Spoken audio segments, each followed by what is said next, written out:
আসসালামু আলাইকুম বন্ধুরা, কেমন আছেন আপনারা? আশা করছি ভালো আছেন। বাংলা জনপ্রিয় নাটক বদসুরত কি ঘটতে চলেছে আগামী ২৫ নম্বর পর্বে? এমন কিছু ঘটনা সামনে আসতে যাচ্ছে যা পুরো গল্পটাকে একেবারে উল্টে দিতে পারে। যে মেয়েকে সবাই এতদিন গরিব, অসহায় আর নির্ভরহীন মনে করত, হয়তো সেই মেয়েই হঠাৎ হয়ে উঠবে কোটি টাকার মালিক। আর যে পরিবার এতদিন অন্যদের নিয়ে খেলেছে, তাদেরই সামনে নেমে আসতে পারে ভয়াবহ পতন। তাই শেষ পর্যন্ত ভিডিওটি দেখতে থাকুন, কারণ আগামী পর্বে এমন এক টুইস্ট আসতে পারে যার দর্শকদের একেবারে হতভাগ করে দেবে। মামার মৃত্যুর পর মায়ার জীবন যেন একেবারে শূন্য হয়ে গেছে। চারদিকে শুধু কষ্ট আর একাকিত্ব। কিন্তু ঠিক এই সময়ই গল্পে আসতে পারে সবচেয়ে বড় মোড়, কারণ অনেক দিন ধরে যে রহস্যটা লুকিয়েছিল সেটা ধীরে ধীরে সামনে আসতে পারে। শোনা যাচ্ছে মায়ার মামা আসলে সাধারণ একজন মানুষ ছিলেন না। তিনি অনেক বছর ধরে গোপনে কিছু জমি আর সম্পত্তি জমিয়েছিলেন, কিন্তু কাউকে তা জানাতে পারেননি। আর মৃত্যুর আগে তিনি সেই সব কাগজপত্র গোপনে মায়ার নামে করে গেছেন।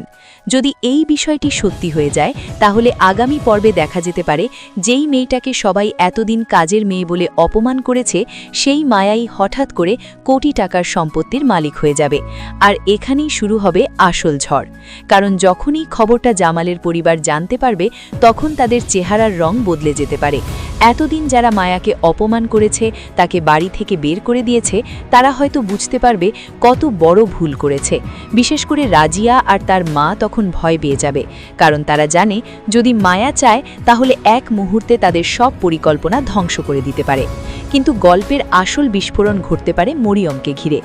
এতদিন সবাই ভাবছিল মরিয়ম শুধু নতুন বউ হয়ে এই বাড়িতে এসেছে, কিন্তু অনেক দর্শকের ধারণা মরিয়মের মাথায় অন্যরকম একটা খেলা চলছে। সে খুব চুপচাপ সবকিছু লক্ষ্য করছে আর ঠিক সময়ের অপেক্ষা করছে। আগামী পর্বে দেখা যেতে পারে মরিয়ম এমন কিছু কাগজপত্র বের করবে যা দেখে পুরো পরিবার স্তব্ধ হয়ে যাবে, কারণ সেই কাগজপত্রে হয়তো প্রমাণ থাকবে যে জামালির নামে থাকা অনেক সম্পত্তির আসল মালিকানা অন্য কারোর। আর সেই আইনি ফাঁক ব্যবহার করে মরিয়ম ধীরে ধীরে জামালের সব সম্পত্তি নিজের নামে নিয়ে নিতে পারে।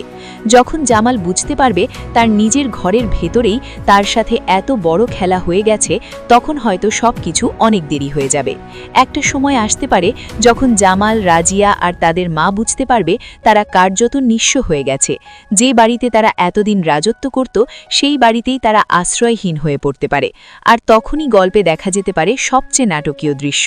মরিয়ম হয়তো দাঁড়িয়ে দাঁড়িয়ে বলবে, এখন থেকে এই বাড়ির মালিক আমি।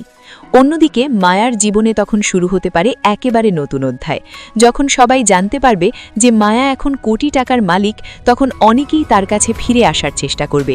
কিন্তু মায়া কি এত সহজে সবাইকে ক্ষমা করবে, নাকি সে নিজের অপমানের প্রতিশোধ নেবে? বদরুলের গল্পটাও এখানে গুরুত্বপূর্ণ হয়ে উঠতে পারে, কারণ সে হয়তো মায়াকে তার টাকার জন্য নয়, বরং সত্যিকারের মানুষ হিসাবে ভালোবাসে। যখন সবাই মায়ার সম্পত্তির দিকে নজর দেবে, তখন বদরুলের আচরণই প্রমাণ করতে পারে কে সত্যিকারের মানুষ আর কে শুধু স্বার্থের জন্য কাছে আসে।